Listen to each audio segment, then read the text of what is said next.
ক্বালা রাসূলুল্লাহ সাল্লাল্লাহু আলাইহি ওয়াসাল্লাম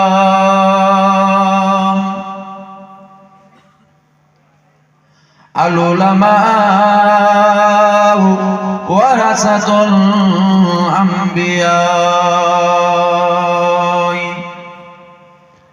أو كما قال رسول الله صلى الله عليه وسلم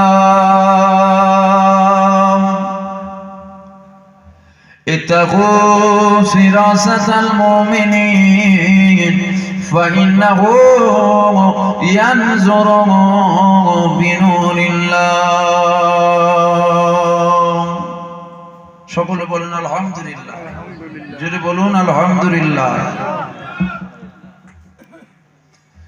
যে আল্লাহ দরবারে শুকরিয়া আদায় করেন যে আমার আল্লাহ পাক আপনাকে আমাকে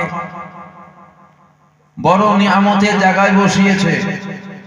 এমন একটা জায়গায় আল্লাহ বসিয়েছে যে জায়গায় বসলে গুনাহ হওয়া বহু দূরের কথা। যে জায়গায় আমরা যদি চুপ করেও বসে থাকি আমাদের জীবনে সাগীরা সাগীরা অর্থাৎ ছোট ছোট গুনাহগুলোকে আল্লাহ এমনিতেই মাফ করতে থাকে। জোরে বলুন সুবহানাল্লাহ। যে আল্লাহর দরবারে আরো শুকরিয়া আদায় করেন